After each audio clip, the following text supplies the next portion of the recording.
Well, hi again, everybody. Welcome to another episode of 100 Yards of Football. This is the NFL wrap-up show for week number 14.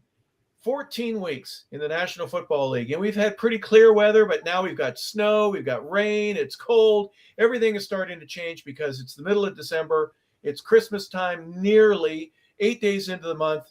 And Joey Clinkscales, Brian LeBel join us. Joey, we're going to start with you. The weather does play a factor for both teams, so there's really no reason why any one team could say, well, they have an advantage. Usually the home team has the better advantage because they can go in, they can get drier clothes, they can change their cleats. There's a lot of things that are a part of the home field advantage. They probably have a sauna or someplace where the guys can get warm. What was it like for you, especially in New York, when the weather could change on a dime and there are certain things that you knew you had an advantage over the visiting team? Were there any specifics that you can tell, or are those trade secrets and we can't talk about those ever? No trade secrets. Well, especially not when I was playing. When I was playing, because I'm an old guy. When I was playing, everybody was freezing. The opponents, the home team. I remember a story about Chuck Noll playing with the Steelers that we were playing the Browns. Quick story. We were playing the Browns. It was the last game of the season.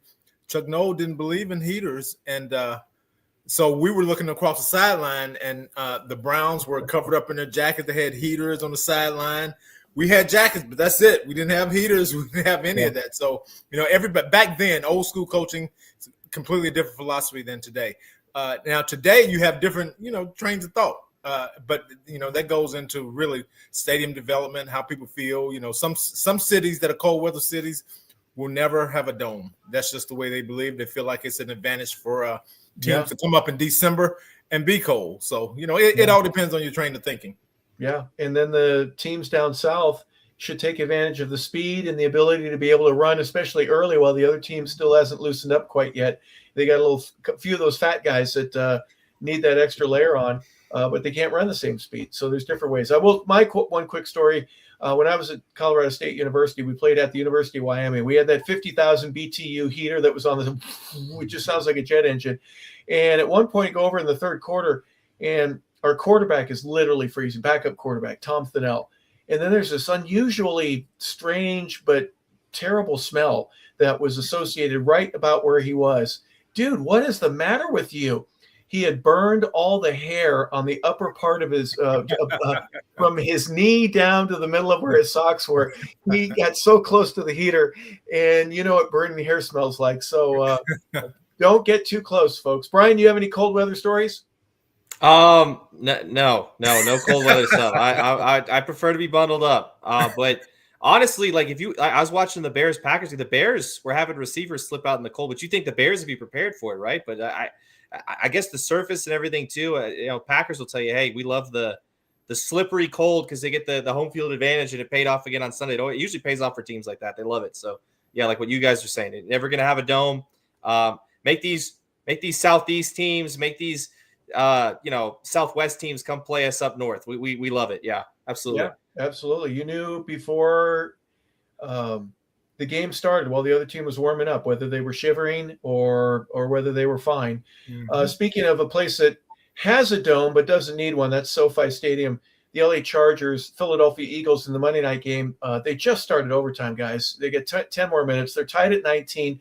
This was a 13-9 game at the end of the third quarter. Eagles score 10 points. Chargers get 6. They're tied at 19. Joey, we're going to start with you. Obviously, playoff implications are on the line. Eagles are 8-4. So are the Chargers. In order to keep pace for the division for the Chargers, they have to win this game because Denver won. But the Eagles have a little bit of a break, but it'd be really nice for them to get a win on the road. Right. I do think this is a must-win game for the Eagles as much as it is for the Chargers, because the Eagles haven't really played well lately. They've lost, 2 of the last 3 games.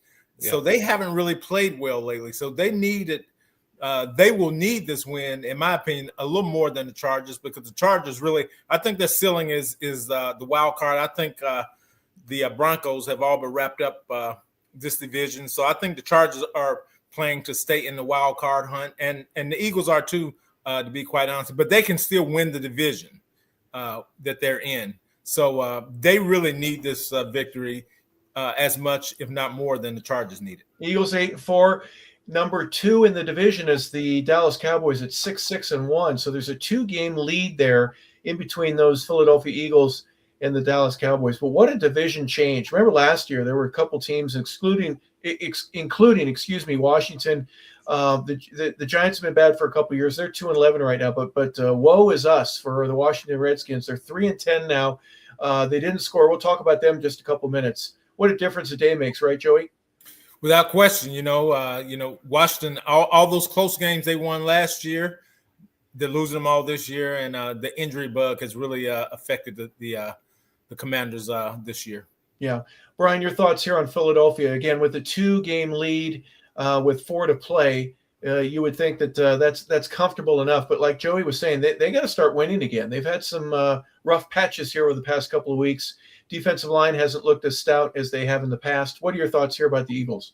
Well, they got some help with the Lions beating the Cowboys, which is huge for them because if they lose this game and the Cowboys had beaten the Lions, they'd only be a game up in the division. Right. It's the way the NFC is looking right now. Best case scenario for the Eagles right now, they're looking at, even if they win 10 games, they're probably the 3 seed. And the only team they're going to be above as far as the division winners is whoever wins the NFC South. But the offense looks bad. Joey and I were talking about it before the show. Both of these offenses look atrocious tonight. This is really a defensive battle. Chargers are a pretty good football team, so if they can find a way to squeak it out, obviously you're going to be happy. A primetime win on the road, especially you got to go out west. But Eagles got a lot of soul searching to do on offense. Kevin Patullo, the offensive coordinator, we were also talking about, like, hey, if Dan Campbell is the head coach, he would not be calling plays at this point because it's ugly, it's bad. There's no explosiveness. They can't throw the ball downfield. There's no fluidity to it. It just, everything looks stiff. They look almost like, hey, we're really not comfortable with what we're doing. They're not in sync. It's ugly football in Philadelphia, but they're on the cusp of potentially being 9-4. So not a lot of teams would be loving to complain about maybe our offense isn't as good as it should be at 9-4. Yeah. Well, Chargers have the ball about the 36-yard line. It's 4th down. We're going to see whether they go for a field goal. Jalen Hurts is 17 out of 33 right now, so just slightly over 50%. 3 interceptions, 187 yards. Obviously not a great performance by him right now. Saquon Barkley is the leading rusher in the game, 18 carries for 100. 18 carries for 118 yards and a touchdown for Saquon. So again, this game in overtime, Chargers just kicked a field goal. They go up 22-19. There's 6:24 left to go. This game's in overtime. Both you guys, you mentioned the Cowboys a little bit earlier. Cowboys end up going to Detroit. One of the weird scheduling things where both teams that play on Thursday during Thanksgiving get a chance to play again on Thursday. So they get a full week of rest, if you will. And 6-1. Cowboys lose. 44-30 is the final there. Detroit 8-5 really needed this win, didn't they, Joey? Obviously, they got to keep pace with the Bears and with Green Bay, who ended up winning that game. We'll talk about that in just a few minutes as well. This was a big game for Detroit. Their offense came back alive this week. Their defense actually didn't play too bad. Dak played really well this game. But from Detroit's perspective, they got a lot of production out of the run game. Amon-Ra St. Brown was injured. He came back to play, and I think that was a big surprise because they weren't sure whether he was going to be able to play. But he came back to play. Offensively, they did a lot of good things, and at times they looked like a juggernaut. I mean, you thought this game was going back and forth with the scoring between the Cowboys and the and Detroit. However, Detroit, I mean, some of the things with the Cowboys raised their ugly head again with George Pickens, some of the things he did. He reminded you of the George Pickens that was with the Steelers and not the one that was been so proficient with the Cowboys. Yeah. Joey, if you don't mind, real quick, did Detroit's offense end up scoring the 44 points, or was it the Dallas defense giving up the 44, or a combination of the two? Because of 44 points at this point in the season, that's obviously defense is really struggling. But I'm also trying to give credit to what Detroit is capable of doing. They've done it a few times where they've gotten the 40s throughout the course of the year. It's just another one of those games, but they're kind of on again, off again. Yeah, I think it was a combination of both, but I'm going to give the credit to Detroit's offense because and the reason why I say that is I thought their offensive line played as well as it's played almost all year long. Okay. Versus the Cowboys defense, especially their defensive line, because the new acquisition, I can't think of his name right off the top of my head. I mean, those two guys inside, while they made a couple plays, there were times where it was silent, which tells you that the run game and the offensive line really did a good job. So I'm gonna give more credit to Detroit's offensive play calling, their offensive line, their ability to run the ball, Goff having time to throw the ball down the field effectively. He's not a true deep ball passer, but he's real efficient in the intermediate area, and he was able to take advantage of that. And again, I think they were helped by Amon-Ra St. Brown being back and at least being 90% healthy, and it showed because he was that security blanket that Goff needed. Well, a pretty good day for Dallas offensively. Dak throws for 376. They run for 91 yards. They get a touchdown in the air, but they didn't score a lot of points. And you look, Brian, at what Goff does: 309 yards, only one touchdown. He was only sacked once, no interceptions, clean slate for him there. 109 yards on the ground, but great field position and obviously getting the ball in the end zone when you absolutely need to. They had 20 points at halftime. They end up with 44. They scored 24 in the second half. Real good performance, as Joey said. They're 8-5. They're 5-2 at home. Yeah, with Dan Campbell calling the plays, and they're really figuring out what they are offensively with Campbell calling the plays and with Laporta being out, because they need to find that real second option. And fortunately for them, Jameson Williams has been very, very solid for them in the last couple of weeks. Last week, a little more so with Amon-Ra St. Brown's early departure. But this offense, when they can get the ball to Gibbs out of the backfield and they can kind of stretch you with Jameson Williams, then Amon-Ra St. Brown being as surgical he is in the intermediate stuff, it's they were clicking, and that's what they want to do. They didn't run the ball at a phenomenal clip, but they didn't really have to. They were very efficient in the red zone. Jahmyr Gibbs is the engine to this team, especially in the red zone, and they were good. They were surgical. They did everything they wanted to do against the Cowboys defense that we were kind of ragging on early in the year, but they figured it out. The acquisitions, they made some trades. They're a lot better up front, but obviously there's still some holes. The Cowboys had been on a little streak. They kind of came back down to earth. Prescott didn't play badly, but you mentioned the sacks. The sacks were a big deal. 5 sacks for Detroit was stalled a lot of drives. CeeDee Lamb exits with a concussion. George Pickens, just kind of some weird stuff with him. Tough loss for the Cowboys, but the Lions did everything that they're supposed to do, and honestly, what we've expected them to do all season long. Well, Lions keep pace at 8-5. 4 games left to play, of course. They've got to surpass both Green Bay and Chicago. We'll talk about the Bears and the Packers in just a minute, but good news for the Lions is that the Bears and Packers will play each other again in a couple weeks, so they do have a chance to make ground on at least one of them. Let's look at the next game here from Sunday. We'll start with the Seahawks at the Atlanta Falcons. Close game at halftime, was tied at 6. Joey, I'm going to say that the Seahawks, they brought out a can of whoop ass, and they did it all the second half. It's unbelievable how badly the Falcons played, but the Seahawks turned on what they need to. Juggernaut, they stepped on the throat. They didn't let their foot off the gas, and they really embarrassed Atlanta. And then get their second, double-digit wins. They're 10-3 right now, and they keep pace with the Rams. Pretty good job by the Seahawks to go on the road and get a win. A little sluggish in the first half. You know how it is with West Coast teams. Sometimes it takes a half for them to kind of wake up, but boy, did they ever in the second half. Yeah, I would say you hit the nail on the head. I think the first half, they got an interception from Darnold. I mean, they were just sluggish and sleepy and lethargic. But the second half, they woke up. The offense was a lot more effective and efficient. They were able to run the ball a little bit better, but Darnold got in the groove with Jackson Smith and Jigma. They really did some good things the second half, and they opened up a lead. And the Falcons kept shooting themselves in the foot. I mean, the quarterback had 2 interceptions, and he never really looked like he was completely in my opinion, completely into the game. I mean, it didn't look like his focus or his energy was that of a starting quarterback is how I word that. So do me a favor, go back to something you said just a moment ago. When you were with the Raiders, I know a lot of folks will say that the West Coast team needs to come out and acclimate an extra day. Do you really think that is a real a bonus and a plus to be able to get that extra few hours and acclimate to an East Coast time zone from a West Coast team? Is that something, or is it just, hey, we should just go out and play? We are going to be a little bit sluggish because it's 8 a.m. technically when we start. When we have warm-ups what is your thought specifically, Joey, about the coming out early?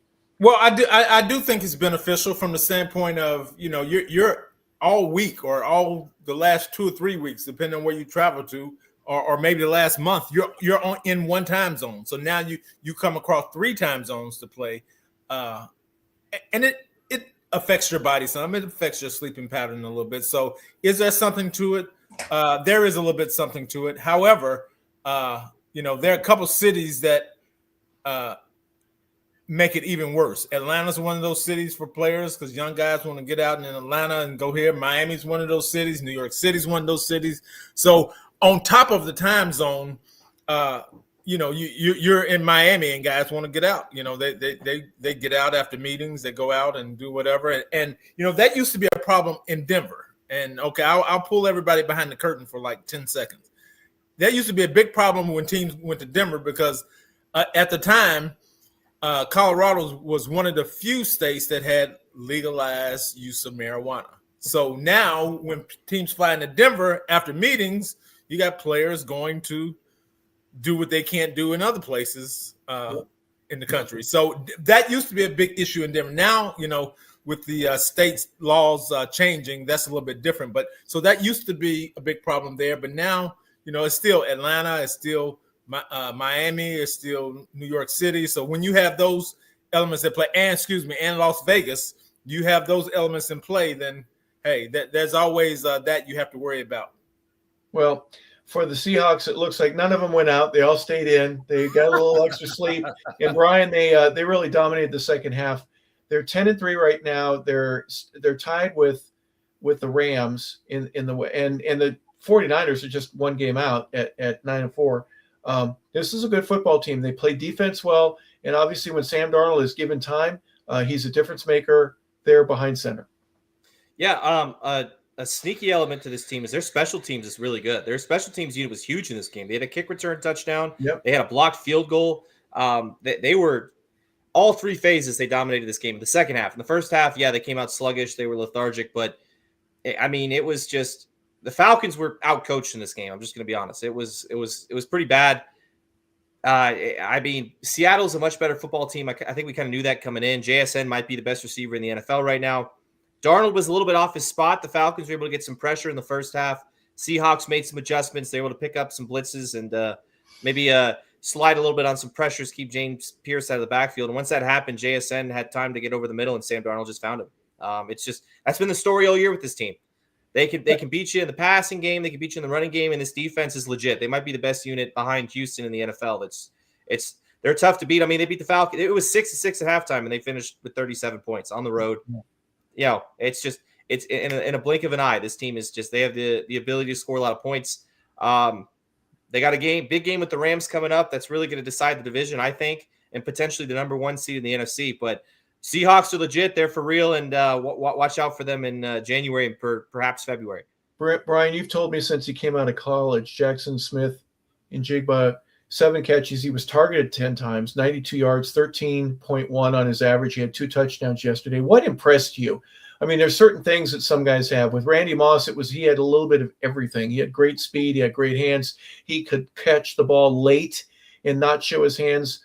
He was big enough to be able to take some of the hits from guys, but he's not a big guy when you really look at him. He's kind of skinny and lanky, but boy, do you want to throw it to him because he just turns into a different human being when the ball is in the air and he's going to go get it. What is it about Jackson that impressed you early? He's got great footwork, and he's really good in and out of his breaks. He's very precise. He creates a lot of separation that way. AJ Terrell is one of the better cornerbacks in the league. He hasn't given up a touchdown in almost a year and a half, and he almost gave up 3 on Sunday. There was another one in the first half where Darnold just misses him in the back of the end zone and couldn't get his second foot down. But just what he's able to do, he's got strong hands. He's got a really strong core. He's got strong legs, just everything.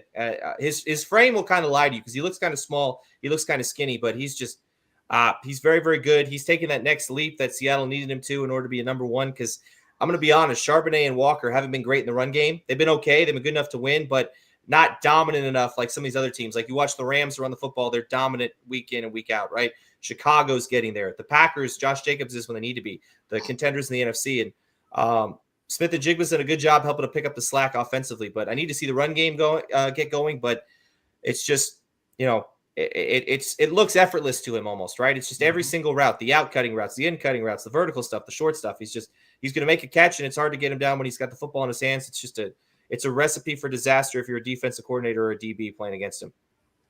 Well, they are 10-3 right now, the Seattle Seahawks, with a big win in Atlanta, and they're right where they need to be. They're tied for first place. So congratulations on a 37-9 final there with the Seahawks in Atlanta. Next game we're going to look at, first snow game of the year that you almost wanted to watch. You had snow angels by some of the players after touchdowns. And Joey, one thing that impresses me is Joe Burrow. Goodness gracious, they're so much more competitive, the Bengals are, when he's in the lineup. They had a chance to win it there at the end of the game. 39-34 is the final. Bengals fall to 4-9, and the Bills are 9-4. Well, I'm gonna start with Cincinnati, because you're right. Joe Burrow is a special football player, because you watching him play, you would have never known that he had missed almost 2 months with a foot injury. He was throwing the ball around in the snow. It's like it didn't bother him at all. The one time it bothered him, I thought, was that first interception where he was trying to get the ball out quick to a guy, and the guy picked it off right when he was throwing the ball and ran it back for a touchdown. I thought he never had the grip on the ball to throw the ball. He was just trying to catch it and get rid of it, and that's why it came out really, really soft, and it was an easy interception, ran back for the touchdown. And unfortunately for Cincinnati, the very next series, the ball get tipped and picked off again. So uncharacteristically, there were two turnovers in a row. But I thought the first one was caused by the element. And then you talk about Buffalo and Josh Allen. He's running up and down the field. I mean, he made some great clutch throws when he needed to, but when things weren't open, he would fake a throw. He'd get the defensive back up in the air, and he'd either reload it or take off running. And there were a couple of times when that line parted like the Red Sea, and he took off running, and so that it was a big win and an impressive win by Buffalo, and just unfortunate for Cincinnati, because I think Cincinnati really, they have enough with Burrow at quarterback to really be a really competitive and a playoff caliber team, which they probably won't get in at this point. I think this loss probably put a nail in the coffin for them. Pretty much. Bengals can't run. They had a total of 62 yards, but 276 in the air, 4 touchdowns. And Joey mentioned those 2 interceptions. That was a big part of it. Burrow was only sacked once. Brian, between James Cook and Josh Allen, 158 yards between the two of them. They had 183. It was enough for them to be able to go 6-1 at home, and they keep themselves close. They're not on pace with New England, who had a bye week, but at least they made up some ground a little bit. In terms of the wild card, this is a big win for a team that's been really struggling the last couple of weeks, up and down, down and up. They really needed this win, didn't they? Yeah, and I'll tell you what, this is when you have number 17 at quarterback, this is something you could do every single week. I mean, he's 22 of 28, 251, 3 passing touchdowns, 9 carries, 78 yards, and a rushing touchdown in the snow, in the elements. Seemed unbothered, was still rolling out, still extending plays, made a lot of plays.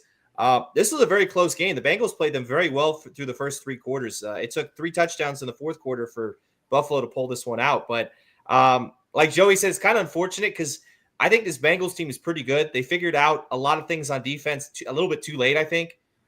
Burrow going down was unfortunate, but I mean, they had to go back, watch the tape, the game against the Jets. You go back and watch the games earlier in the year where they're giving up 40 points. Flacco and the offense are moving the ball. They couldn't stop anybody. And, that element of the Bengals, what they are, that reared its ugly head again on Sunday. It's just when they needed stops, they couldn't get it. I'll give Joe Burrow credit. I'll call it a heroic effort because 4 touchdowns coming back from an injury. I mean, he's basically still in week 1, week 2 mode, right? He's not anywhere near where he needs to be as far as being loose and fluid and everything in the offense. And he's still playing really, really well. It's just like Joey said, it's unfortunate. I think their season's probably over with this one. And, Bills keep pace in the AFC East, and they got to win every game from here on out because the Patriots are just they're a juggernaut right now. They're just, they couldn't win this week because of the bye, but they're they're rolling too. Well, you mentioned the quarterbacks. Let's switch to the next game. Tennessee on the road goes to Cleveland, another atmosphere where the snowflakes were falling. And this is the rookie quarterback bowl. Shedeur Sanders had a good game, if you ask me, Joey. 364 yards. He had three touchdowns and an interception. He was sacked twice. Cam Ward, not as much, but they ran the ball a lot better. Cam threw for 118 yards, 2 touchdowns, 1 interception. But those 184 yards on the ground really was enough for Tennessee. 2 touchdowns that they get there in the rushing attack to keep pace and win this one by 2 in a close one. Yeah, that was the difference in the game. To be quite honest with you, Tennessee's ability to run the ball. They were able to control the clock for the most part because they could run the ball, and they did some good things. Shedeur Sanders, I was talking to my friend, I'm gonna give him a shout out, Charles Dunn. He lives in Vegas, but we were talking on the phone, and there like I was telling him, because you have a faction of people around the country, and rightfully so, that are really pulling for Shedeur. And he needed to do 3 things to hang on to the starting lineup and to hang on to the start at quarterback. He needed to play within himself, not try to do too much. He needed to be able to show that he could do things that Dylan Gabriel couldn't do. I think so. Those first 2 things he's checked off pretty well, because they've had big plays down the field that Gabriel couldn't do. And the third thing is, as a leader and as a quarterback, is make the players around you better. Okay, he's made Jerry Jeudy look like a 1B. I don't think he'll ever be a 1A, but a 1B.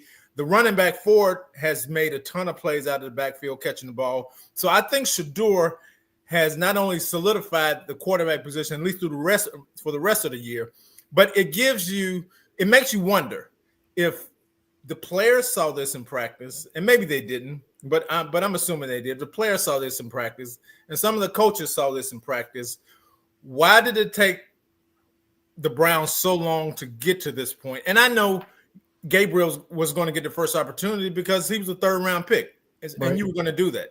But from a skill set perspective, their skill sets were night and day. So I'm just curious how this will shake out in the end. And again, we're talking about a quarterback that just lost the football game to another rookie who actually didn't play bad. I mean, he has even less to work with than they do in Cleveland, because they can't run the ball. They don't have speed on the outside. Defensively, they're up and down, mostly down. But Tennessee did enough to win the game because they were able to control the clock, run the football, and make timely passes. It certainly helps when you can do that, especially when you can't do it. We can't run. We're not very good at this. So defensive, we get penalties and all that. But, Brian, they get their second win. I think it's more of a confidence booster for Cam, even though he didn't play well statistically compared to Shedeur. Guess what? He got the win. 2 points was all it took. Browns relinquish a 3-point lead at halftime, and they end up losing by 2. They fall to 3-10. Give me your thoughts here on this one. Well, interestingly enough, this is one of the worst defensive performances the Browns have had all season. And this is a game coming in. We said, hey, Myles Garrett might break the sack record today, right? Looking at this Titans offensive line. And I don't think Tony Pollard's had 160 yards total in the last month, let alone, in a game. It's kind of, mind-boggling. But I think the game plan was, listen, we don't want to get our first overall pick killed, right? We want to try to run the ball. Let's take some pressure off him. We don't want him to have to drop back 40 times because the best defensive player in the league is across from him. Let's try to, tone it down a little bit. And going into the week, I think Myles Garrett said he's trying to go for 4 sacks, something like that. But Titans did a pretty good job up front. They schemed really well. When you can run the football well, it becomes a lot easier, right? And you say that every single week, like, hey, let's run the ball well, but it's a little more complicated than that. But if the Titans can continue to do this and build off of this, and I think they got a pretty good running back room, that might be the strength of their team on offense other than the quarterback position. But if they can run the ball well, play action, create some more time, be efficient in the red zone, which they were, get the ball to some of these young receivers. They're going to have to bring in some more talent next year. But this is kind of a glimpse of what the Titans can do with Cam Ward. Like you said, the numbers weren't great, but he played well enough for them to win the game, which there hasn't been a lot of that for this team so far this season. And, it's something to build off of. And I'll say this, I think Shedeur played more than well enough for the Browns to win too. So you got 2 young quarterbacks. I personally love seeing it when you get two young guys that come out and look really well and play really well and look like they're progressing, because I think it's good for the league. And, to have them kind of go head to head was pretty cool. I know they were friends going in and they went through the combine and the draft process and everything together. So that's, it's pretty cool to see. And then the Browns are kind of in the same boat. They're both teams are just kind of a mess on offense, and they're just trying to figure out what the heck they are right now and what they do going forward. Well, let's move on to the next game. Washington Commanders 3-10. They lose miserably. This wasn't even funny. 31-0 is the final. Minnesota goes to 5-8. You use two young quarterbacks that we just talked about. Well, there's an old and a young quarterback that couldn't do anything. Together, Marcus Mariota, Jaden Daniels throw for 99 yards. They had no touchdowns, 2 interceptions. Each was sacked once. They run for 107 yards, but really, Joey, I'm just going to tell you right now, this was probably more important for Minnesota to build a little bit of confidence with J.J. McCarthy. He throws for 163, 3 touchdowns, no interception. And you could just see the relief on the offense, whenever they'd score, how they're, man, it's been a long while since we've looked this good. Yeah, I think when you have a young quarterback, you have to take the victories where you can get them. And for JJ, I think he played well enough versus this defense to be able to breathe a sigh of relief this week. Defensively, Minnesota did some really great things. Washington, on the other hand, I'm really disappointed in the fact that they even brought Jaden Daniels back. I know he probably wanted to come back, but with an elbow injury like that, you fall on that elbow. Guess what? It's going to set you back further.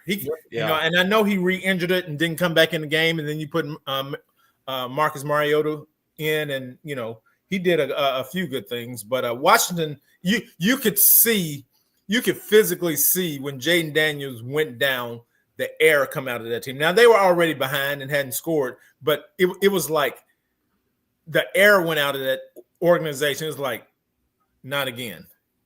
Yeah, not again. And so that's when the organization, the head coach, the general manager, you have to protect the quarterback from himself. He may be ready to play. And obviously everybody's going to want to play because you're a competitor. But you have to protect him from himself. And I don't think what the Commanders did that with Jaden Daniels this week. Yeah, Commanders fall to 3-10. Again, they get shut out on the road in Minnesota. 31-0 is the final. Minnesota is now 5-8. Next game, Dolphins at Jets. Brian, I'll start with you on this one. Is there a coach in the National Football League who might have been on the hot seat about a month ago and now going, what do you think about me now, guys? They're 6-7 right now. 34-10 is the final there against a now 3-10 New York Jet team. Yeah, I'll say a month ago I was saying, hey, just go ahead and let him go and cut ties now. But funny enough, this team, after losing Tyreek Hill, has kind of found an identity, right? They're running the ball more. It's for Devon Achane is probably their best player, and they're not forcing the ball to him, but they're saying, hey, we're going to play off of this guy. We'll get the ball to Jalen Waddle when we need to. They bring in Darren Waller, who's been banged up a little bit. I believe he was back this week. But the defense and the special teams, again, I mentioned earlier with the Seahawks, big facets of the game, right? It was huge for them. The Jets get a little banged up at quarterback. They're not healthy at receiver. They're just a bad football team all around. But they're beating the teams that they should beat. They're beating the bad football teams, which is kind of where you need to be. You'd like to do it before you have 7 losses, right? You'd like to be better than, I think, what they were like 2-6 or something at some point. Like, you'd like to be a little bit better than that before you start winning games. But, they have looked better. They have improved. And, whether or not he stays with the Dolphins, I think Mike McDaniels is making his case to at least be an OC somewhere next year. Yeah. Joey, who would have thought? They were telling Tua that he can't talk in press conferences, and there were guys all over the place that couldn't really talk to the press either because there's just so much junk that you don't want anybody to know about. But is this a case where the Dolphins played that well, or the Jets just didn't play well at all? Well, a couple things. I don't know if I owe Mike McDaniel an apology or not.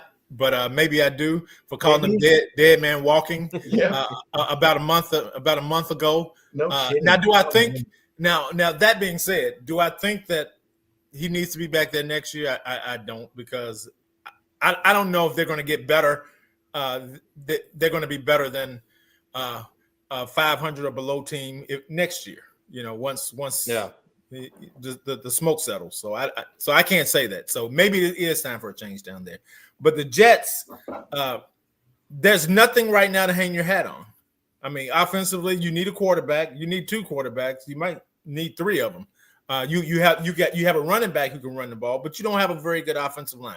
Your special teams are the best thing about your football team right now because you still have the ability to score on a punt or a kickoff at any given moment. So your special team coach is the one that's earning his pay right now more than anybody else. So, but they're an organization in flux. I think they thought they would be better. I think thought they'd be better defensively, but they trade the best 2 defensive players. So that automatically tells you that they're in a rebuilding mode, although they won't tell you that publicly. But the way they play on the field certainly shows that. And then, Tyrod Taylor gets hurt in the game. Fields was hurt in practice, so he didn't suit up. So now you're on your 3rd quarterback, a kid that, give him credit. I mean, he had enough moxie to come in and at least play and know the plays and do some decent things. But, they're in a world of trouble. Yeah, they are. A long season with only 4 weeks to go. Let's just put it that way. A lot of things can happen. And if you're a New Orleans Saint fan, you think, wow, we didn't stand a chance going into Tampa.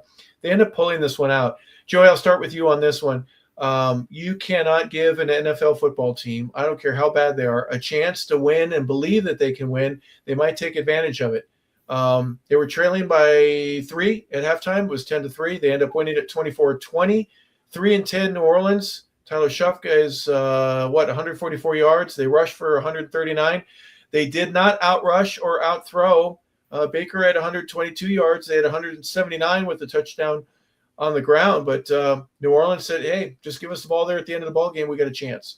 Well, this was probably the shocker of the day. I didn't expect New Orleans to go into Tampa and win. Now, it's a rivalry game. And right. Everybody that knows this division knows about the Saints and the Buccaneers and the Panthers and the Falcons. So, this is a rivalry game, so it means something to these guys. But that being said, it was an ugly football game to watch. The rain was going on. I mean, the ball, nobody was really doing much offensively. It was more of a defensive game, and people were slipping and sliding. But all that being said, if the game is close, it can go anybody's way. And to give the New Orleans Saints credit for not giving up on the season. They were a 2-win team coming in against a rival that they came in, and they were prepared to upset this team. And defensively, they played pretty good, especially in the second half of the game. So I got to give the Saints credit. They were prepared. They were ready to come in and play. They're starting a rookie quarterback who didn't play awful. He was 13 for 20. With the 1 interception, but they did just enough to win the football game. And that's all it takes when the weather is an equalizer. And I think the weather down there this weekend was an equalizer. I think that really played into the hands of the Saints because they were, from a talent standpoint, they were certainly undermanned from a talent standpoint. But I think the rain and the weather was an equalizer, and they did enough to win. Yeah, and Tampa Bay is struggling. They look so good, and we're winning these games early in the season, Brian. Injuries and just everything seems to slow down right now. They lose a game to Carolina, who was idle this week, didn't play. Tell me where I'm wrong. I just don't know if there's enough push left in Tampa when they played this badly at home against a team that they should beat. Where am I wrong? Is Tampa just need a little more time to get 2 or 3 of their guys back, or is this a team that just looks like they're struggling offensively and they look tired and old? Well, Bucky Irving is back. Chris Godwin is back, and the offense looks worse than it did while they were out. It's just that they're not – 122 pass yards. I know the weather was kind of nasty, but 122 pass yards against this defense is pretty subpar. That's not good. I think Baker's still hurt. He hasn't been the same, but – if you go back and you watch the tape on the Rams, I think teams have kind of figured out what they're trying to do offensively, and it's been ugly because this offense, there's not really anything clicking for them, right? They're running the ball decently well. Bucky Irving was a guy, used to be a lot more explosive. I know he probably isn't 100%, but, we're week 14 now. The Carolina Panthers, they're now tied for the division lead because you lose to a 2-10 football team coming in your place. This is a game you got to have if you want to be a playoff team. And, it's still going to be decided the last couple of weeks because Tampa plays Carolina twice in the last 3 weeks of the season. I don't know who scheduled that, but they knew what was going to happen in this division. Kudos to them. But give some credit to Tyler Shuck, though. New Orleans looked good. They might have found something at quarterback. He didn't do a ton with his arm, but he made plays with his legs. He extended plays. He moved the pocket around when he needed to, and he did enough to win a football game on the road in the division against what looks to be a playoff team. So give him a lot of credit. But yeah, it's dark times for the Tampa Bay Buccaneers. It's not good, and I don't know if it's going to be a year where 8 or 9 wins is enough to hoist the division trophy when it's all said and done. Well, another team that's really struggling lately, and Joe, you've called them out a little bit. The Colts had a favorable early portion of the schedule. They're struggling right now. This one wasn't even close. 36-19 is the final. They go to Jacksonville. Yes, it was raining there as well. They rushed for a total of 89 yards. They had 196 total in the air. But most importantly, Daniel Jones, not only out for the season, but he'll probably miss a portion of next year. Is that what an Achilles will do? Is that a full injury? A full year with the injury? Yeah, I think it's a full year, and he was a guy that was playing on a 1-year contract, so it'll be interesting. So he probably, my guess is, won't play until later in the year when he signs with someone after workouts and he shows he's healthy, which is unfortunate for him. But like most injuries, this all happened, in my opinion, and I'm not a doctor. I know a lot of doctors. I've been around a lot of doctors, but this happens most likely because he was dealing with an injury on his right leg, his foot. He had a fracture. So now you're putting more weight, you're putting more exposure on the opposite leg. And then when you do that and something happens and you've already fatigued that leg, then things like this happen because you're dealing with another injury and you're trying to take as much pressure off that injury as possible. So it's really unfortunate for Daniel that he got hurt because, in my opinion, even before this, I was concerned with the schedule they had going down the stretch that they had won their last game already. And I'm not sure really? Sure I see them winning another game the rest of the season. And that's unfortunate. Yeah. Offensive line, they're just not pushing the same way they do. But let's give some credit, Brian, to Jacksonville. Obviously, 36 points. We've been kind of critical of Trevor Lawrence. He throws for 244. He has 2 touchdowns, no interceptions. He was not sacked. Kind of a clean pocket, if you will. They only rushed for 103 yards, but 36 points against a Colts defense. Obviously, 28 of those in the first half. They really dominated early and often in this one. Yeah, and, give him some credit. They've been sensational. The defense has as well. They've won 4 in a row. The Jaguars have. And the biggest harp I had on them was some consistency, right? I want to see them put it together week in, week out.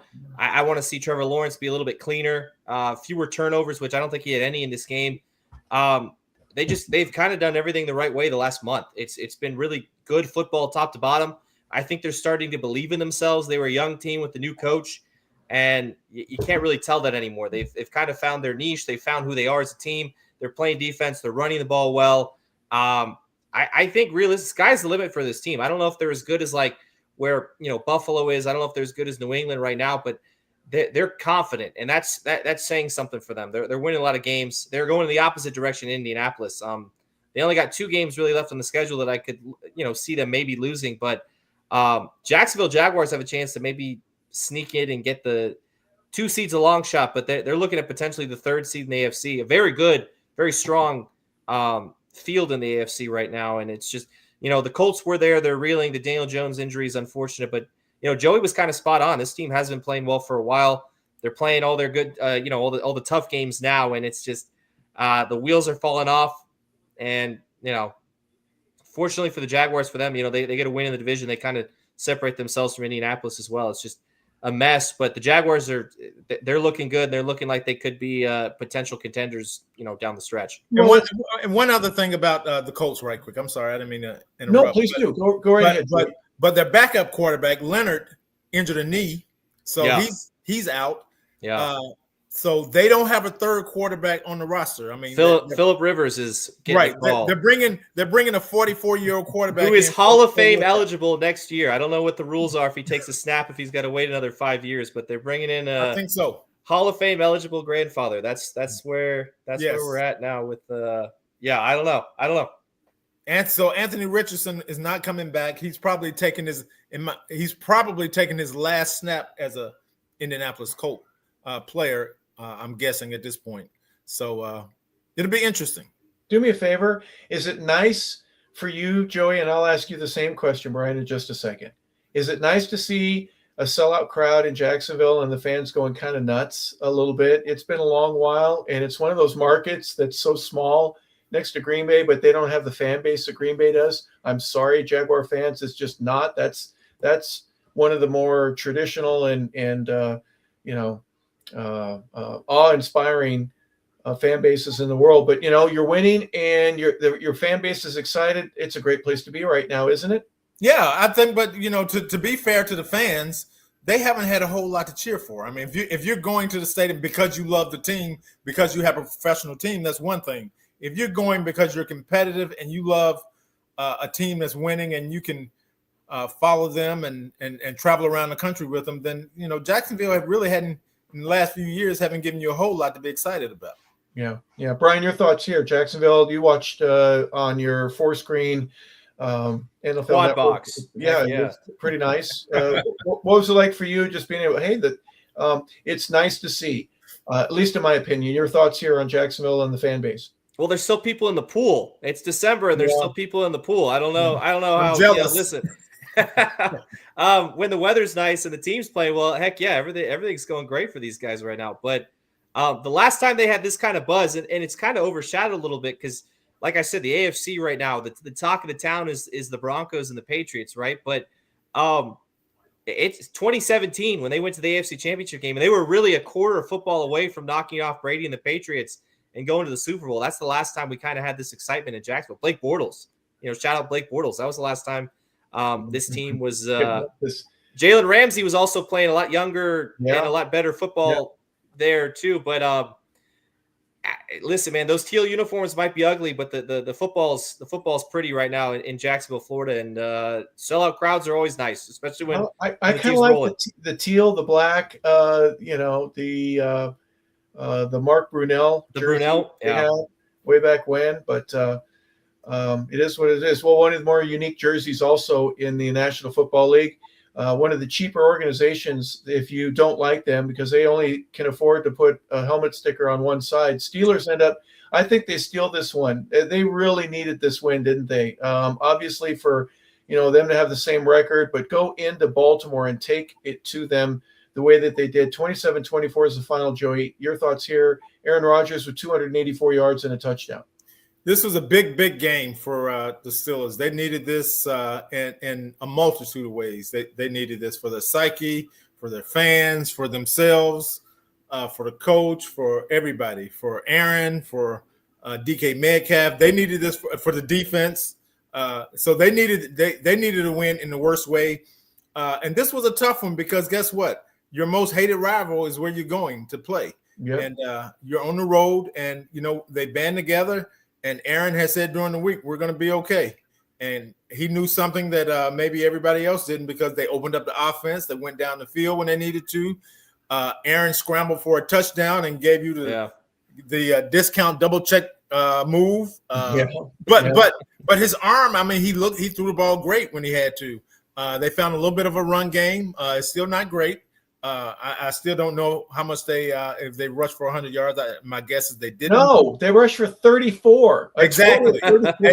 Exactly. But they did enough on the passing game to spread it out to get DK involved down the field vertically twice on plays to open up the defense a little bit. And we know the Ravens have been struggling on defense this year.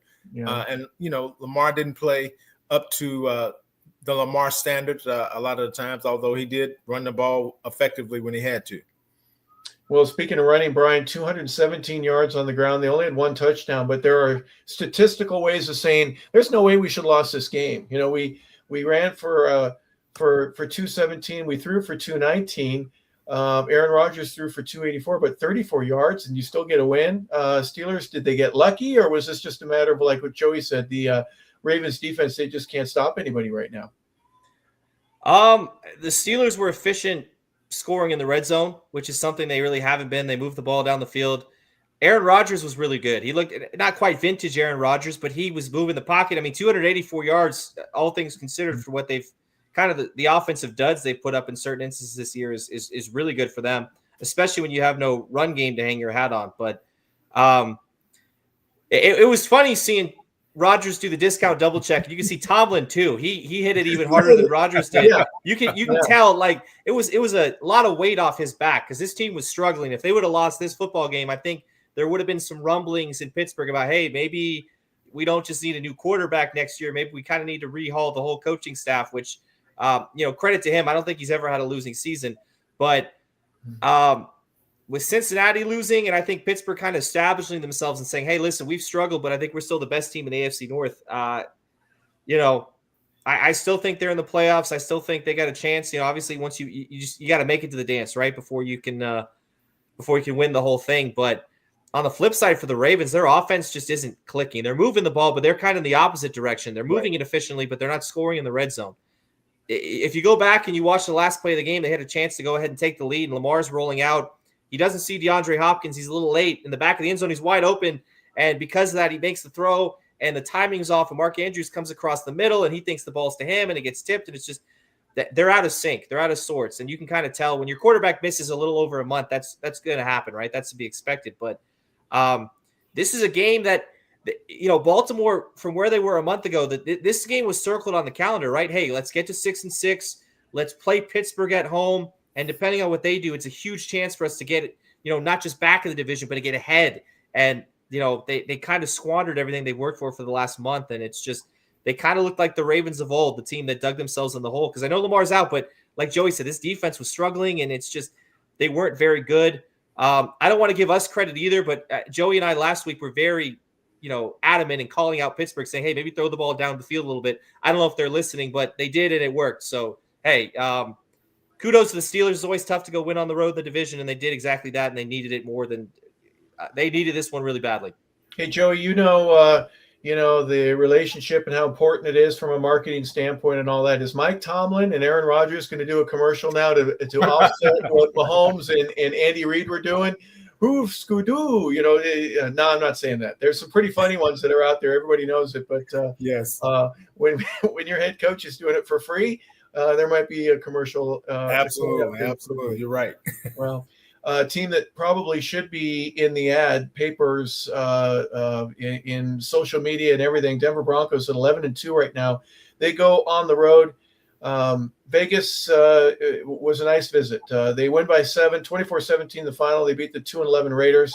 They just keep getting their job done, don't they? I mean, it may not be the fanciest thing, whatever. 3 touchdowns, 1 per quarter in the first 3. They get a field goal in the 4th, and that's just enough to win. And Broncos just keep finding ways to win, Joey. I saw most of this game, and it really wasn't as close as the score would indicate. I thought Denver did some really good things. Now, the Raiders' defense is pretty good, and Geno made it play a 2 here and there. They still don't do a very good job running the ball right now at times.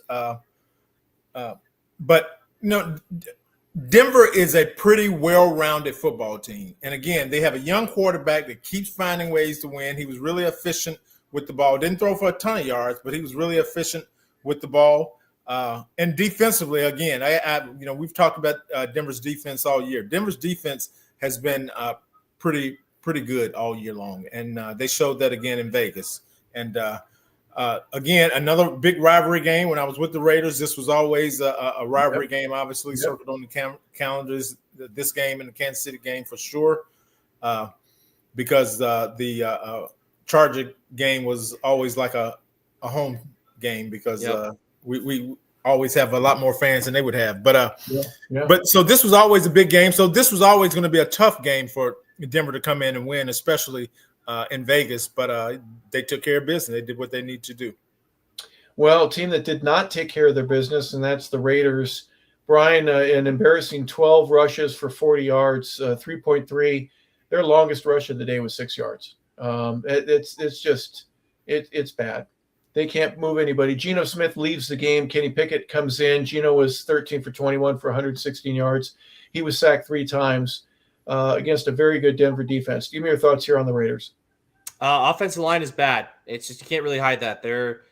I don't know if they're the worst unit in the league, because I think Pro Football Focus has every single LA Chargers starter right now ranked last at their respective positions. Oh, but really? Okay. Yeah, they're pretty close. But it's just they don't get a lot of push up front. The Broncos have a very good front seven, so obviously this is kind of a nightmare waiting to happen. But Ashton Jeanty may, I don't know. There's not a guy I really feel worse for in Las Vegas right now than him, because phenomenal campaign at Boise State. He comes in. They're kind of saying, hey, we're going to give you the keys to the car. You're going to be the main focus of our offense. You're going to help us turn things around. It's just, you have to be able to block up front, though, right? And they just can't do that. Even for Geno, Kenny Pickett looked decent on that last little drive that he had, but it starts up front. We've talked about it all season, and the Raiders just, they're not good enough. They're not there. I mean, realistically, I'd say they need to retool at least 3 or 4 positions up front to even be competitive going forward. So they're going to be hopefully tuning into our draft prospect show to look at some of the guys we got on the offensive line. But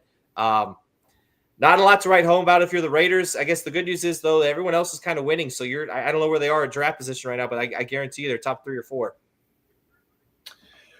Well, Denver's done a good enough job to just keep it moving. Good for them, and then the Raiders still have a long way to go. Probably the game of the day, at least for me, in terms of the Bears and the Packers. They go to Green Bay. The good news, if you're a Bears fan, Joey, is that they're going to play again in 2 weeks, and it'll be in our place. Chicago gets to host that one. 28-21 is the final. Joey, I'm thinking if I'm a Bears fan or a Chicago Bear myself, even though we lost the game, we showed well. It's been a while since we played in an important game in December. We had 86 yards, 2 touchdowns, and an interception out of my quarterback. We rushed for 138 yards. That's a good show, isn't it? Or is this one where you just go, gosh, I can't believe we lost this game. We should have won it. We didn't. And heaven help us next, 2 weeks from now when we get the rematch against the Packers in our place. This was a pretty physical game. This was a good game to watch. This was very entertaining. I thought Caleb Williams did a great job controlling the game, controlling the tempo at times. His numbers doesn't necessarily show it. He did have 2 touchdown passes and the interception at the end of the game, which was,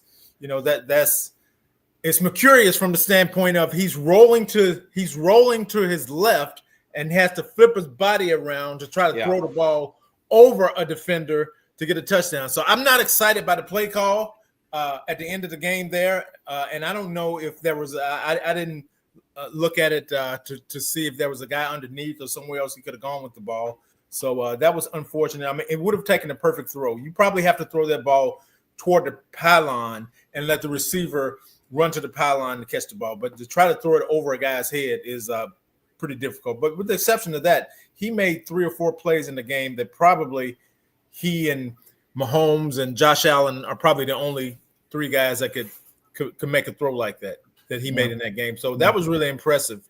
But from Chicago's standpoint, Jordan Love continues to improve. I mean, he was really efficient in the game. Jacobs ran the ball well. I think their offensive line did a lot of good things, which they haven't always done. So this was really competitive. Now, to be quite honest with you, going back to Chicago, I could see the score being the same with Chicago having 28 and Green Bay having 21. I just think right now they're playing at a fairly close level right now.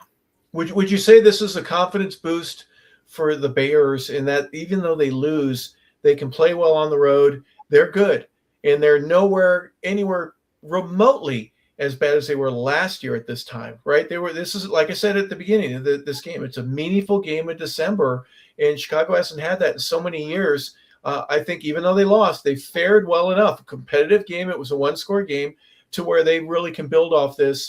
Let me check who they play next week. I got to, where are they? Against the Browns. Then they got the Packers at their place, and they go to the 49ers and finish against the Lions. So it's a tough schedule, don't get me wrong, but they can get another win here if they play well against Cleveland next week? They're ahead of schedule. I mean, I think they would. I think the head coach would secretly tell you that. The fans know. I think everybody knows the Bears are ahead of schedule where they have been, and I think Ben Johnson has done a great job with just changing the culture. I mean, they're winning games that they lost last year. Okay, and defensively, they're much. And I have to give Dennis Allen credit because they're defensively, they're a much more physical team this year than they ever were at any point last year. So I just think Chicago's ahead of schedule and really doing a lot of good things. And it's unfortunate that they're in that in the NFC and in that division because guess what? They were the number 1 seed. Now they're the number 7 seed. Yeah.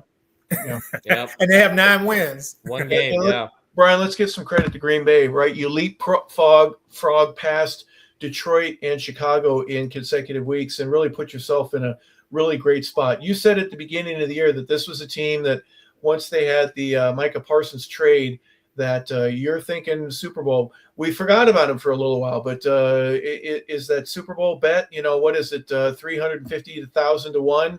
The odds are changing a little bit, and Green Bay is kind of earning the respect of the rest of the league now. Yeah, Jordan Love's kind of figured it out offensively. Christian Watson is back and healthy. Did he play healthy. up to the competition this week? Did Jordan play up? No, I think it's Christian Watson being back at full strength. I think he was a huge part of what they were doing offensively beforehand. Okay. I think the idea of bringing in Matthew Golden, and then you have Watson, and you have Romeo Doubs. Someone needs to be the number 1 on this team. That was the issue for them. They, like Joey says, they had a lot of 1Bs. They had a lot of wide receiver 2s, but they didn't have an alpha in that receiver room. Ever since Devontae Adams left, they haven't had a guy that commands the attention of 4 eyeballs, 2 guys in the secondary, and the defensive coordinator scheming for them specifically. And Watson is kind of taking the charge, and I think he's got 5 touchdowns in his last 4 games, which is huge. They don't have to throw it too much. They can still run the ball really, really well with Josh Jacobs, and they showed that. They don't need him to be a superhero, and they don't need Jordan Love to do that. If they can kind of play in tandem and play well enough to win, then you can play from ahead. You bring in Micah Parsons specifically for that so he can pin his ears back, get after the quarterback, make life miserable, and that's what Green Bay has done. They've embraced that identity. They can kind of play on the fly and change what they need to do in order to find a way to win. And I'm going to give Chicago some credit too because they've really embraced the running attack. Monangai and DeAndre Swift, another really good week for them on the ground. It's become kind of their identity. I think if you watch them last year, it's kind of night and day. I think they were asking Caleb Williams to come in and save the franchise last year, whereas now it's more so, hey, don't lose us football games. We're going to let you grow and mature and kind of figure it out and come into your own, but we're going to run the ball. We're going to play some defense. Like Dennis Allen, I think they have the best turnover differential in football. So they're taking care of the ball. They're very sneaky on defense. They bend that they don't break. These are 2 really good teams, and unfortunately, one of them is going to have to go play on the road wild card weekend. It's just the way it is because they're, like Joey said, they're all in the NFC North. There's 3 really good football teams in the NFC North. I wouldn't be surprised if Chicago makes a deep playoff run too. I think this is big for Green Bay, though. I think they're a little older, they're a little more mature, and coaching wise, I think that's the truth. Also, it's interesting to see they're kind of coming in their own and they're doing it at the right time. You know what? The funny thing is, I think the Packers may be the youngest team in the They NFL. are, yeah. Yes. That's crazy, right? Yeah. But it's just, I think when Rodgers left, they were kind of in a position where, hey, we're still good though, right? Like we still expect to win some football games, and I think it's just the Bears are new to the expectations. They haven't had the expectations. I think the Packers, it was more so, hey, there's always going to be expectations in Lambeau Field. Mm-hmm. Well, we mentioned the schedule. Let's look at Green Bay's. They go to Denver, then they have to play at Chicago, then they have the Ravens at home, and then they finish at Minnesota. So is this a 2-2, Joey and Brian? Is this 2-2 for them, or do they go 3-1 and really justify why they're in first place right now?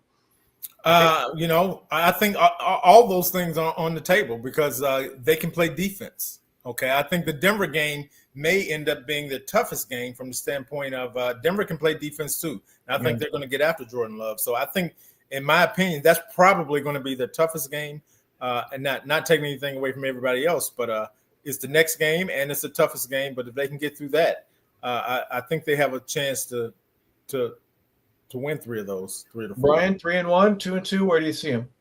I think if they want to continue to be the 2 seed in the NFC, I think 3-1 is probably going to have to happen. I think you got a very good team in Denver. I think you have the Bears who are going to be hungry again for revenge at home. And then I think you have the Ravens, who are probably going to be in desperation mode at that point. So not easy wins by any stretch, but if this team expects to be there in February, I think they kind of need to go 3-1. I think they can definitely can go 3-1. Well, another team that does expect to be in the hunt there in February is the Rams. We've talked about Arizona being so close, guys. They're just a few points away. Not in this one. They're at home. 45-17 is the final. Matthew Stafford throws for 281, 3 touchdowns. They ran the ball well. Rams just dominated, right? It was 24-10 at half. They get another 3 touchdowns in the second half, 2 in the third quarter. Joey, I'll start with you. Rams are for real. Defense is playing well enough to be not just competitive in every game, but when they're on, they can dominate.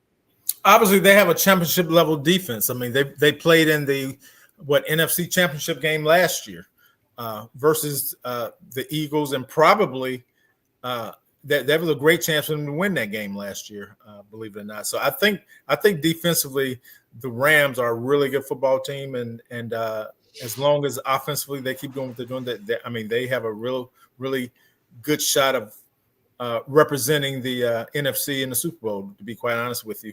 But that being said, I mean, the Cardinals are what the Cardinals have been. I mean, offensively, they did a few things. Brissett played okay, but I would implore you to take a look at where they are now with their record and where they were with Kyler Murray at quarterback with their record. So maybe they've won one more game. Maybe the record's the same.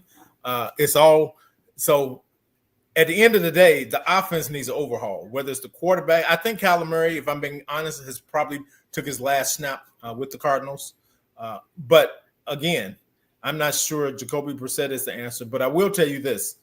They really have a tough time running the ball. And ever since they lost Connor, they have struggled running the ball. Their offensive line has played decently, but they just haven't been able to run the ball. So it'll be interesting to see what they do in the offseason, but whatever they do in the offseason, they have to get a running game. Yeah. And Brian, in college, you're thinking Jacoby Brissett, if he can throw and he can take the ball and make some hay with his legs. He had 4 rushes for 22 yards. He was the leading rusher there for Arizona. They only had 51 yards. The Rams, on the other end, 249, so almost 5 times as much rushing the ball. Everything seemed to work for the Rams. 281 yards for Stafford. Like I said, 3 touchdowns, no interceptions. He was not sacked. Very smooth. Offensive line looked good. They pushed when they needed to, and they blocked when they needed to. And Rams were very impressive with 45 points. Yeah, and what Joey said earlier, the Cardinals didn't just lose James Conner. They lost Trey Benson, too. They lost both their running backs. They were kind of hoping a 1-2 punch. Right. The 3 guys on the depth chart, your quarterback and both your running backs, who are kind of your tandem, all 3 guys are out and probably won't play another snap the rest of the season. It's hard to overcome that, but this Rams team is a well-oiled machine. They're rolling. Whatever they're doing is working. They're running the ball well. Corum had a great day. Kyron Williams had a great day. Puka Nacua had a great day. Matthew Stafford, I don't know if Matthew Stafford's had a bad day all season. It's just been just consistent with this football team. The defense, they kind of took their foot off the gas a little bit at certain moments, but they were already up 3-4 touchdowns, so it didn't really matter. But, I talked about the Packers. The Rams are very, very real as far as contenders and what they're able to do. They don't have the best home field advantage in the league. I think that's the only downside to having to play there. But, man, they may have the best roster in the league, top to bottom, and they might be the best coach team, top to bottom. So they're going to be a nightmare for anybody that's going to have to probably go play there as well, because there's a good chance they have the best record, at least in the NFC, when all's said and done and the playoffs start. Well, speaking of playoffs, you got a couple of teams that have an opportunity to get there. Houston at 8-5, they've won 5 in a row. They were 0-3 at one point. So have they turned this around, Joey? I mean, their defense is absolutely fantastic. They play well.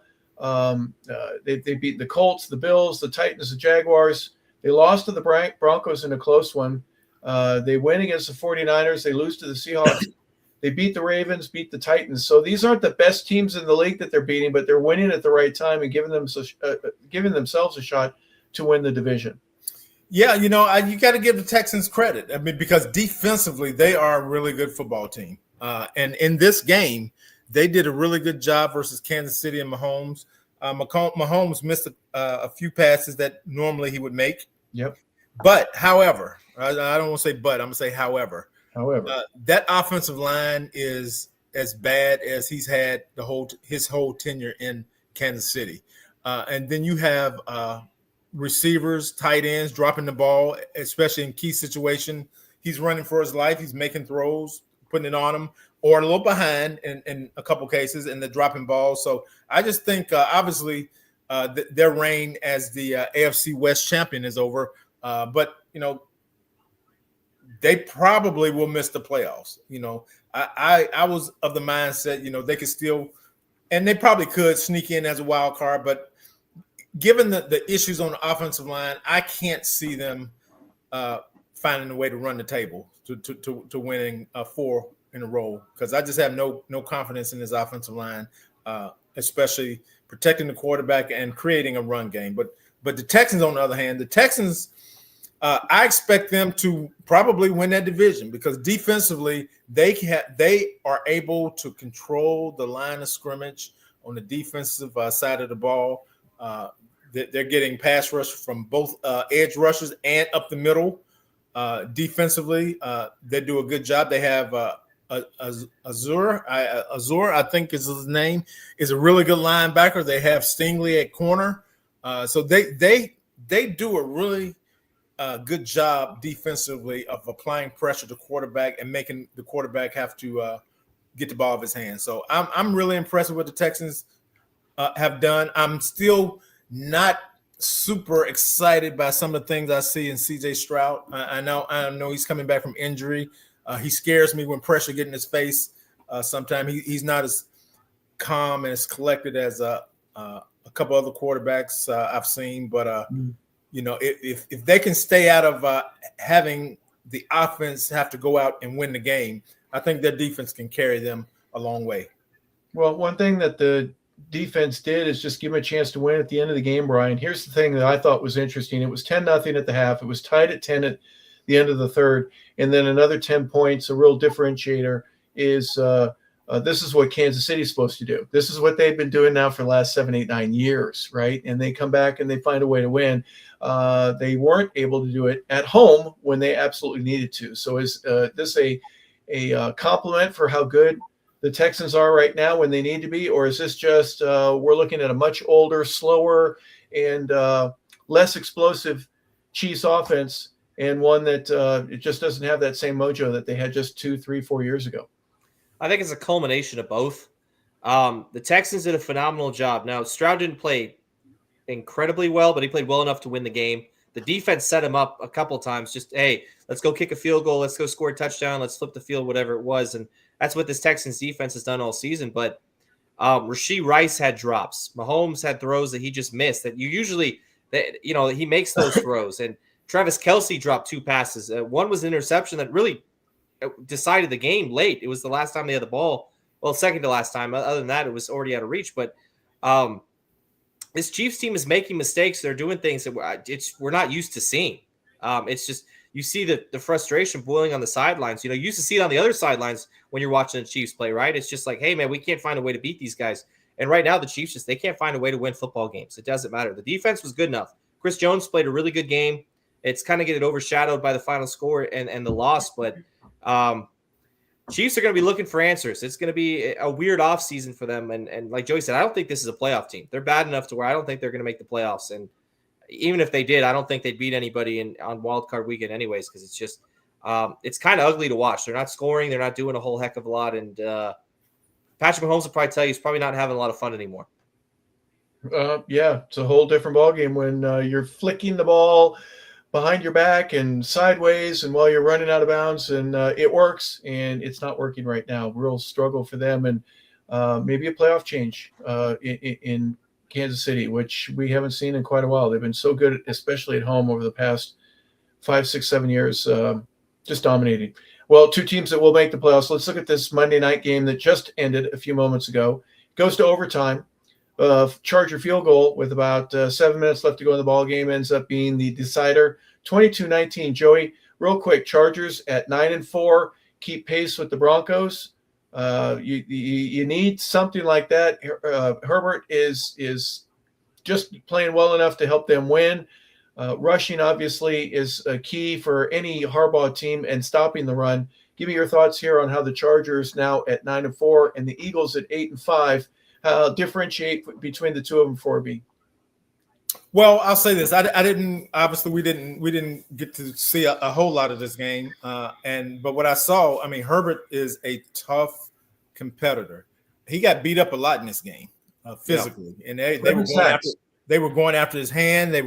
But guess what? He kept coming back. He was able to run the ball when it opened up. He wasn't afraid. He made a couple of throws of going across his body, throwing strikes. So Herbert is a winning level quarterback. Amarion Hampton was back. He helped tonight. Vidal, the running back who took a spot while he was out, played well. But this was, in my opinion, a lot more about the Eagles than the Chargers. The Chargers were able to keep pace with, being a wild card team, because I don't think anybody's going to catch Denver. So I think that they're keeping pace with being a wild card team. The Eagles, on the other hand, they play up and down, and in the last 3 weeks, it's been more down than up. Hurts had 4 turnovers tonight, 3 interceptions, 5, five. He threw a pick in overtime. Yeah, there you go. So he had 5 total turnovers tonight, and there's not a team in the National Football League who can win with 5 turnovers. That kind of sums it up in a nutshell. Between the 4 interceptions and the fumble off another interception that was picked up. 2 turnovers on 1 play. Yeah. So he had 5 total turnovers. Now Saquon was able to get some life, and they ran the ball pretty well in spurts tonight. I'm still, AJ Brown. That's a whole nother issue. I know they force him the ball, but it's like recently we talked about this a couple shows ago. When they force him the ball or he has numbers, they lose. So I don't know what the stats were tonight. But I do know early they were forcing him the ball. And in the first pass of the game, Jalen was in trouble, went deep, and had AJ laid out for the ball, he would have caught it. He didn't, and it put him behind the chain. So that's been kind of their season in a nutshell. So now they're on a 2 or 3 game. Like I said, they've probably lost 3 of the last 4 games, I think.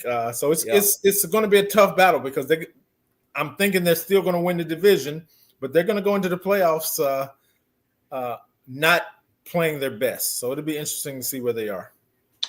Big enough lead in the division right now, Brian, to hold off Dallas. It's a 2-game difference right now. They play the Commanders twice. They've got the Raiders next week. They've got the Bills. So really, Philadelphia could go 3-1 and kind of walk in, but they're not playing well, as Joey said. So who knows if the Raiders don't say, not on my watch, we're not going to see it happen.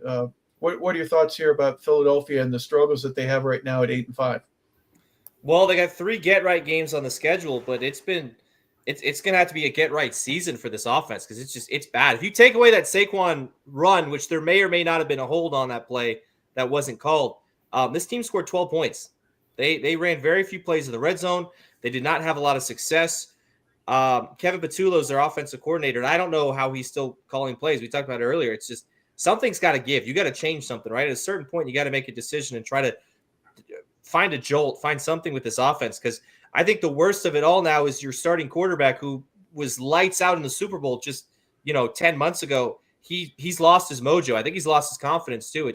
It's ugly. It's not looking good. And I think Philadelphia, because they played well enough earlier in the year, I think they're still a playoff team. They should be favored just about every game going forward, depending on if Buffalo, can't move up or whatever the rest of their starters week 18. But it's ugly in Philadelphia. Give the Chargers a lot of credit. They're down 3 starting offensive linemen. Justin Herbert's having to carry the ball in his right hand the whole time because he's got a fracture in his left hand. Derwin James gets hurt in this game, and they still find a way to squeak out a win that they needed to keep pace with the AFC West. But Chargers are moving in kind of the opposite direction of Philadelphia. They're winning games, and they're feeling really good. And if you're Philadelphia, it's going to be a long plane ride back home. Yeah, well, Jalen Hurts had 19 touchdowns, 2 interceptions prior to this game. Obviously, it's going to change, but that's pretty impressive if you ask me. His completion percentage is at 66. It was a little over 50 today. There's just a lot of things that are off just a little bit to where the receivers aren't getting the extra yard. We don't have as many touchdowns, obviously, as they've had in the past. But are they good enough, Joey? I'll ask you and Brian the same question. Are they good enough not just to win division, but are they good enough today compared to what we've seen over the last 2 or 3 years to be able to get a first or maybe even a second round win in the playoffs? They are not. Yeah. Their offense is just so pedestrian, and that's the difference. I mean, defensively, you can give up yards. I mean, you can do this. I mean, those things are going to happen.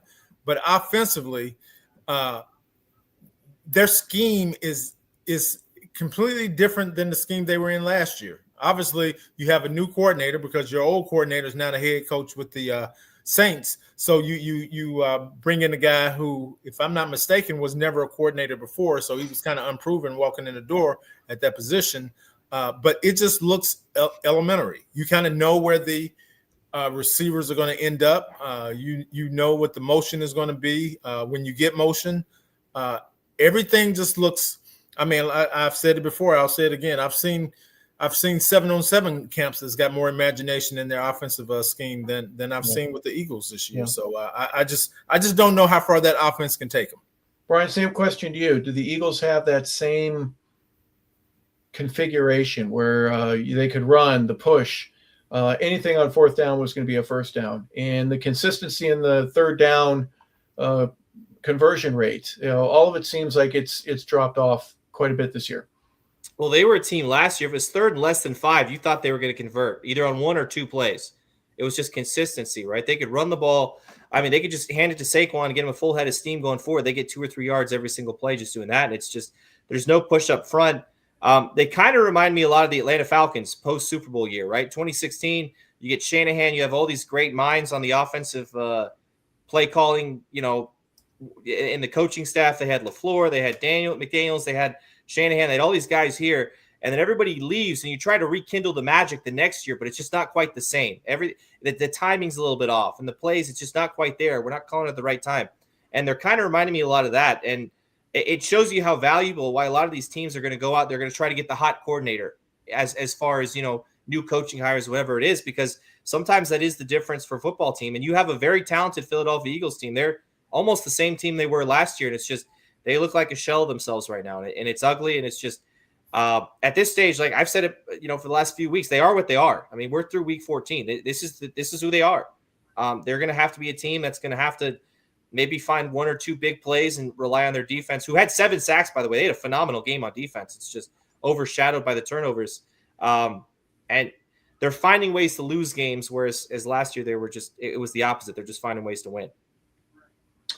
Well, there you got it, ladies and gentlemen. We're going to talk real quick about the leaders in each division, the AFC East. The New England Patriots at 11-2. They had a bye this week. Pittsburgh gets a great win against Baltimore. They are 7-6. They're the leaders there. 9-4 for the Jacksonville Jaguars. Denver Broncos are 11-2. In the NFC, the East is owned by the Eagles right now at 8-3. The Giants had a bye week. The Packers are ahead at 9-3-1 in the North. The South is Tampa and Carolina, who, by the way, had a bye week. They're both tied at 7-6, and the Rams and the Seahawks both at 10-3. Joey, final thoughts from you here on the National Football League Week 14 as we get ready to put a bow on it and close it up for the rest of the year. We're going to go to Week 15 next.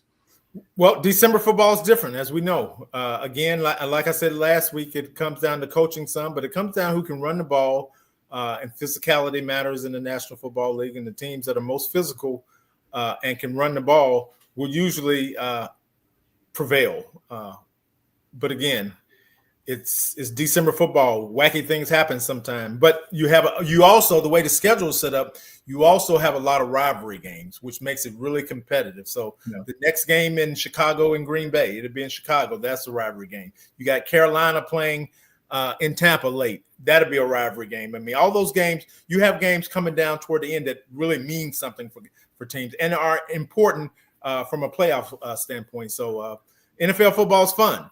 It's been great.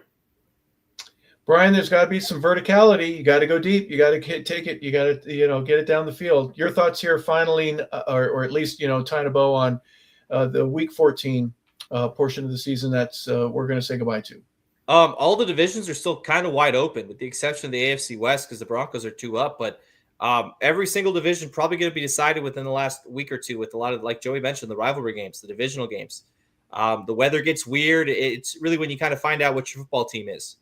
Whether you're playoff bound or not, you figure out who you are based on can we go and can we beat a good team that has our number, that we play a bunch and they know us and we know them in a game where you got to have it. And we're going to have a lot of those coming up. We're down the home stretch. We're in the last month. So I'm excited for it. And not a lot of teams already eliminated, but a lot of teams still got some very meaningful football games coming up in the next few weeks. Yep, absolutely. So for Joey Clinkscales, former player, general manager, personnel director, scout, Brian LeBel, our NFL and NCAA analyst, I'm Harper LeBel saying thank you for tuning in. Week 14 is in the books here for the National Football League.